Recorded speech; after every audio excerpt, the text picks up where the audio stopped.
Good listening. చక్కగా మాట్లాడటమే కాదు, చక్కగా వినటం కూడా ఒక కళే.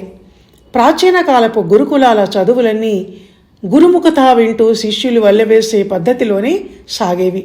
వేదాలన్నీ అంతే. అవి అపౌరుషేయాలు.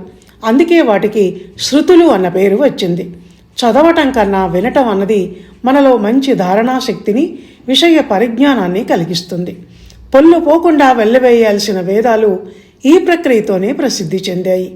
ధ్యానంతో మనసు పెట్టి వినటం అన్నది ఒక తపస్సు లాంటిది.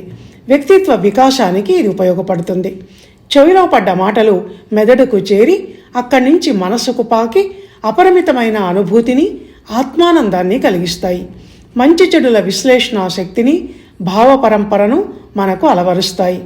కొంతమందితో మాట్లాడటమే ఓ ఎడ్యుకేషన్.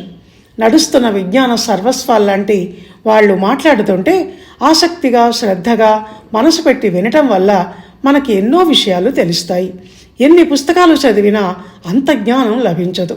అందుకే పిల్లలు మంచి సంస్కారంతో, వ్యక్తిత్వ వికాసంతో ఎదగాలంటే వాళ్ళని గుడ్ లిజనర్స్గా మనం తయారు చేయాలి.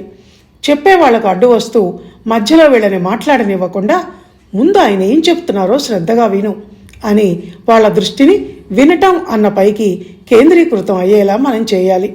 చాలామంది క్లాస్లో కూర్చున్నా, సభలో ప్రసంగం వింటున్నా, గుళ్ళో ప్రవచనం వింటున్నా శరీరం ఎక్కడా మనసు ఎక్కడో అన్నట్టు పరధ్యానంగా నిరాసక్తితో కూర్చొని ఉంటారు.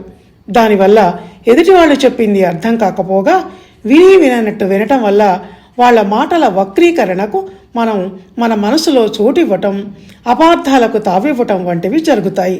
అసలు అర్థం కాకపోయినా దానికన్నా ఇది మరింత ప్రమాదకరం. పాఠాలు, ప్రసంగాలే కాదు, ఇంట్లో కుటుంబ సభ్యులు మాట్లాడే మాటలు, ఇద్దరు వ్యక్తులు మాట్లాడుకుంటున్నప్పుడు ఆ మాటలు ఆసక్తితో, జిజ్ఞాసతో వినాలి. ఆ తర్వాత వాటిని మనసులో విశ్లేషించుకోవటం, తర్కించుకోవటం, దాని మీద చర్చించటం వంటివి చేయాలి.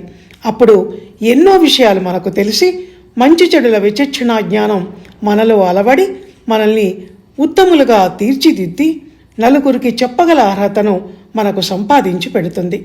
కనుక అందరూ గుడ్ లిజనర్స్ కావాలని కోరుకుంటూ ధన్యవాదాలు.